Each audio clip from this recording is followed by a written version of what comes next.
দিয়েছে। এ বেঈমানকে আল্লাহ আবাবিল দিয়ে ধ্বংস করবে, আপনাকে আমাকে লাগবে না।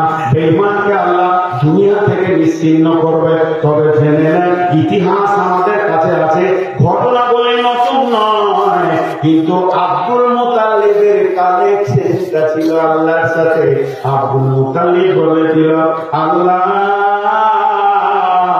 আমি 9 দিন ছিল তোমার ঘরে, আমি ধারবারদারি করেছি, হিফাজত করার দায়িত্ব তো তোমার। মানে সব বেঈমান গেল, তুমি তোমার ইসলামের বাপের নাম আব্দুল্লাহ, আব্দুল্লাহর বাপের নাম আব্দুল মুতাল্লিব, রাসূলুল্লাহ সাল্লামের দাদার নাম আব্দুল মুতাল্লিব। আব্দুল মুতাল্লিব তিনি কাবা ঘরের সেবা করতেন, কাবা ঘরের ঝাড়ুবাড়িদারি করতেন। আব্দুল মুতাল্লিবের খাওয়ার ব্যবস্থা ছিল, কয়েকটা উটকে নিয়ে এসে চড়িয়ে উটের দুধ দিয়ে সে সংসার চালাতো। কিন্তু আব্রাহা বাদশাহ যখন শুনে নিল মক্কাতে একটা কাবা আছে, ওই কাবা ঝাড়ুদারি বারদারি করছে, তার নাম আব্দুল মুতাল্লিব। মানুষ সেখানে যেছে, ভিড় করে সেখানে তপ করছে, সেখানে আনন্দ করছে, সেখানে দোয়া করছে। আব্রাহা বাদশাহ বলল, আমি একটা কাবা করবো, তোরা আমার কাবাতে চলে আয়। আব্দুল মুতাল্লিবের কাবাকে ছেড়ে দেয়, তাও মানুষ তো এদিকে আসতে লাগলো, ওদিকে কেউ যায় না, ওকে কেউ গুরুত্ব দেয় না। এখন আব্রাহা বাদশাহ বলল, চলো এটাকে ভেঙে ফেলে দিব, ওর কিছু রাখবো না। আব্রাহা হস্তি বাহিনী নিয়ে হাজির হলো, হাতির ওপরে সৈন্য, সে নিজের হাতির ওপরে এলো, এসে আরাফাত ময়দানকে পার করে মুজদালিফা পার হওয়া, মিনা মুজদালিফার বর্ডারে ওই জায়গাতে এসে হস্তি বাহিনীগুলোকে নিয়ে অবস্থান করছিল। আর আব্দুল মুতাল্লিবকে যখন দেখলে ওর উপরকে কেড়ে নিল, কেড়ে নিয়ে বলছে, তুই খুব কাবা পেয়েছিস, দাঁড়া তোর ব্যবস্থা করছি। আব্দুল মুতাল্লিব বলল, ভাই হে আব্রাহা বাদশাহ, তুমি আমার উটগুলো দিয়ে দাও, কাবার কাছে আমি যাব না। যাও তুমি কাবার কাছে, যার কাবা সে দেখে নেবে, এখানে কোনো আমাদের অসুবিধা নাই। এই যে কথা বলা, আব্রাহা বাদশাহ উটগুলো ছেড়ে দিল। আব্দুল মুতাল্লিব করল কি, নিজের 8টা বেটা বৌমা, 8টা বেটা বৌমাকে নিয়ে কাবার মক্কার এক প্রান্তে চলে গেল, মাঠের ধারে কাবুলের বাস করতে লাগলো। এবার আব্রাহা বাদশাহ আনন্দ পেয়ে গেল, কাবা ভেঙে গুড়িয়ে দেবো, আমার কাবা লোক আসবে। আল্লাহ তাবারক ওয়া তাআলা বলছেন, আলাম তারা কাইফা ফাআলা রাব্বুকা বিআসহাবিল ফিল, তোমরা কি দেখোনি আল্লাহ তাবারক ওয়া তাআলা মুসলিম বাহিনীর সঙ্গে কি করেছিল? আলাম তারা কাইফা ফাআলা রাব্বুকা বিআসহাবিল ফিল, আম ইয়াজআল কাইদাহুম ফি তাদলিল ওয়া আরসালা আলাইহিম তায়রান আবাবিল, সেখানে আবাবিল পাখি পাঠিয়ে দিল। কোনো মিলিটারি লাগলো না, কোনো আর্মি লাগলো না, গুলি লাগলো না, বন্দুক লাগলো না, তাদেরকে কোনো অস্ত্র। আবাবিল পাখি এলো, আর প্রত্যেকটা আবাবিল পাখি একটা ছোট টিকিয়ার বাগড়া যাকে বলেন চড়ুই পাখির মতো, আর তার 3টে কাঁপড়, এগুলো পাথর বলা যাবে না, কাঁপড় বলতে হবে। ঠোঁটে একটা, 2 পায়ে গোটা। এই বাদশার মাথায় যখন ফেলছে, সৈন্যর মাথায় ফেলছে, এক একটা পাথর হাতি সৈন্যকে ঘেরে করে যেমন গরু ভেঁসকে খাওয়ায় ভুসি, ওই রকম ভুসি হয়ে গেছে। আর একটা পাথর 70 ফুট মাটির নিচে চলে গেছে। ক্ষমতা ছিল আল্লাহ, সেই আল্লাহ আছে, ভোটে ইলেকশন আল্লাহ চেঞ্জ হয়নি, ওই আল্লাহ ক্ষমতা আজও রয়েছে। আল্লাহ ওই রকম হাত বানাতে পারবে, আল্লাহর মানে হাত দিয়েছে। এ বেঈমানকে আল্লাহ আবাবিল দিয়ে ধ্বংস করবে, আপনাকে আমাকে লাগবে না।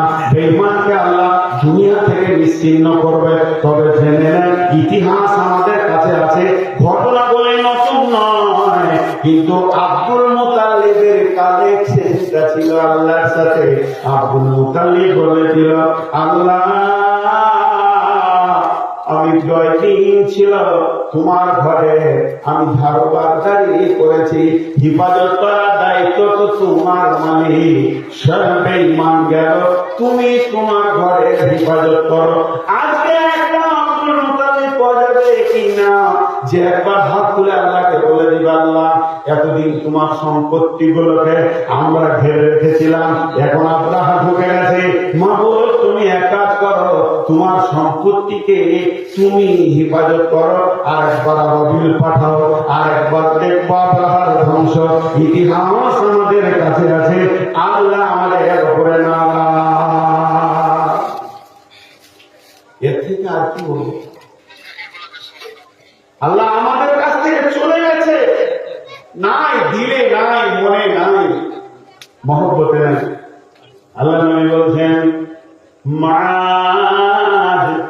মাছকে 10টা ওসিল করতে করতে বলছে আমার লা তাতরুকান্না সলাতা মাকতুবাতান মুতাআম্মিদান। মাছ রে, তোমাকে হুঁশিয়ারি দিচ্ছি, ভালো করে শুনো। ইচ্ছা করে সব জ্ঞানে টনটনে জ্ঞান আছে, এইরকম অবস্থায় ইচ্ছাকে তো এক অক্ত ফরজ নামাজ ছেড়ে দিও না। লা তাতরুকান্না সলাতা মাকতুবাতান মুতাআম্মিদান, ইচ্ছা করে এক ওয়াক্ত ফরজ নামাজ ছেড়ে দিও না। মান তারাকা সলাতা মাকতুবাতান মুতাআম্মিদান ফাকাদ বারিয়াত মিনহু জিম্মাতুল্লাহ। যদি এই মুসলমান ইচ্ছা করে জ্ঞান বশত এক ওয়াক্ত ফরজ নামাজ ছেড়ে দেয়, আল্লাহর সাথে তার সম্পর্ক শেষ হয়ে যায়। আল্লাহর যে দায়িত্ব ছিল বান্দার উপরে, আল্লাহ সেটা হাত গুটিয়ে নেয়। এখন সারা পৃথিবীর লোক বলছে গাজীনগরের লোক মুসলমান, বর্তমানের লোক মুসলমান, আধার কার্ড বলছে মুসলমান, ভোটার কার্ড বলছে মুসলমান, ভোটার লিস্টে আমার নাম মুসলমান, পাসপোর্টে লেখা আছে মুসলমান, আর আসমান আসমান থেকে বসে বসে বলছে মুসলমান নয়, এরা বেঈমান। ঠিক জায়গাতে লিখতে মারতে হবে।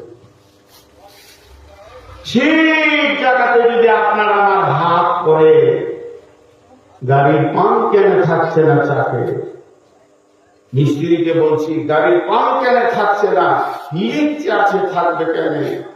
ঠিক জায়গায় যখন মিস্ত্রির হাত পড়বে, স্যালোসেল করবে, পট্টি লেগে যাবে, হাওয়া থাকবে, গাড়ি চলবে।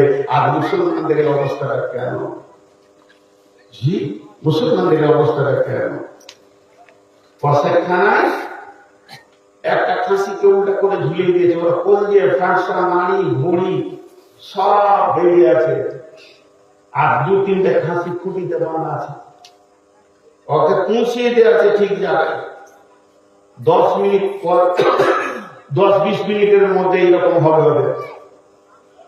এমন সময় একজন হন্তদন্ত করে গাড়ি এসে বলছে দোকানদারকে, শফিকুল ভাই 40 কেজি মাংস হবে, আমার হঠাৎ বাড়িতে একটা কুকুর এসে যাচ্ছে, 40 কেজি লাগবে, অনুষ্ঠান হবে, এখনই হঠাৎ লাগবে। তো শফিকুল 3টার দিকে চাকরি বলছে তখন 2টা ছাগলে আমের পাতা খাওয়ার লেগে, আর ওই আপনার কিনা কাঁঠালের পাতা খাওয়ার লেগে গোঁতাগুটি লেগে, ওকে মারছে, ওকে ঘোড়া মারছে, এই পাতা আমি খাবো, ওটা আমি খাবো, আর কষায় ছুরি ধরা দিচ্ছে, হয়ে যাবে 25 কেজি করে দিচ্ছে। আমাদের অবস্থা তাই, বাড়ি ঘর আর ব্যবসা বাণিজ্য নিয়ে আমরা ছুটছি, আর পেছনে আর সে ছুরি ধরা করছে, আর বাড়বে ছুটে করবি কি? ঘরে কোন সুখ আছে তোর? আল্লাহ তাআলা বলছে, আল্লাহ আমি কাঁদবো, আল্লাহ জমিন তো অনেক বড়, তুই জঙ্গলে চলে যাবে, টাকা বলে জি না, হাদিসা কাঁদবেন না। অনেকবার কাকুকে মিনতি করলো, কিন্তু হাদিসা শেষ কথা বলছে, তাহলে আমার ঘরের কাজ কি করবো? তখন জিনটা বলছে, আপনি তো তাহাজ্জুদে নামাজ পড়েন, আমি জানি, আপনার ঘরের পাশে বাস করছি, যখন আপনি তাহাজ্জুদে নামাজ পড়বেন আর মুসল্লাকে তুলে গুছিয়ে রাখবেন, এবার ফজর হতে চললো, মসজিদ যাবেন, তখন দেখবেন আপনার মুসল্লার নিচে কিছু টাকা থাকবে, প্রতিদিন আমি টাকা রাখবো, ওই টাকা থেকে আপনি বাড়ির গাছ কাঠ বানিয়ে নেবেন, দরজা জানলা বানিয়ে নেবেন। হাজিরা দেখে থেকে সহজ কি হবে?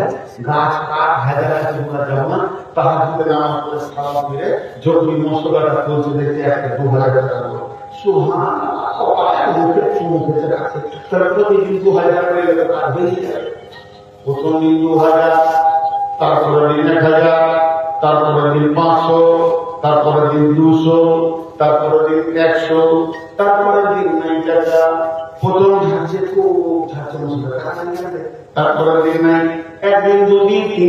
নাই। হাদিসের আবার রেগে গেল, তুই আমাকে ঠকালি, এবার খবরটা নিয়ে গাছটা কাটতে গেছে।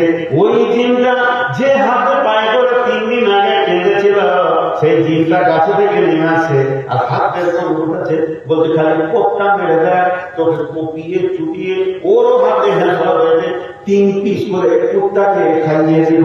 এবার খালি কোপমা হাদিসা তো ভয় পেয়ে গেছে, হাত থেকে কোড়াটা ফেলে দিয়েছে। জিনটাকে জিজ্ঞেস করছে, ভাই 5 দিন আগে তুই আমার পায়ে ধরলি, আর আজকে আমাকে এত হুমকি দিয়েছিস কেন? বলে তখন তোমার ঈমান ছিল, তোমার সাথে আল্লাহর গার্ড ছিল, ফেরেশতা ছিল। প্রথমটা আমি মারার নিয়তেই নেমে এসেছিলাম, কিন্তু ফেরেশতার কথা যখন দেখলাম, গার্ডগুলো দেখলাম, আমি ভয়ে একটা রাস্তা খুঁজলাম, কেমন করে ওই ঈমানটাকে ফিরত করা যায় আর কেমন করে এই গার্ডগুলোকে সরিয়ে দেওয়া যায়। কিছু টাকার লোভ দেখিয়ে দিলাম, মাত্র 2-3 হাজার টাকা।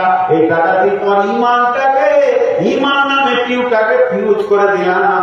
এখন তোর সাথে একটা কুত্তাও নাই, আমি তোকে পেটে কি বানিয়ে দিতে পারবো। বন্ধুরা আমার, এই মুসলমান ও যুদ্ধে নেমেছে, তবু উহুদের যুদ্ধে, হুনাইনের যুদ্ধে এই মুসলমান নেমেছে। আর একদিক থেকে ফেরেশতা সাহায্য এসেছে। আজকে মুসলমান আল্লাহকে ছেড়ে দিয়েছে, আল্লাহর সাথে সম্পর্ক কেটে গেছে, দুনিয়ার সঙ্গে সম্পর্ক জুড়ে গেছে। টাকা পয়সা, মাল মাথা, গাড়ি বাড়ি, আমার মা বিবি ছেলে নিয়ে আত্মহারা হয়ে গেছে। বিয়ে শাদীতে রসুল থাকলো আর না থাকলো, আমার বিয়েটা রসুলের মতো হলো আর না হলো, আমার বেটা বেটির বিয়েতে রসুলকে দরকার নাই, দুনিয়ার সুখ শান্তি দরকার আছে। ক্যামেরা লাগবে, ছবি হবে, খেচা করে ছবি করবো, আনন্দ করবো, আর ইসলামের বাইরে চলবো। আল্লাহ বলছে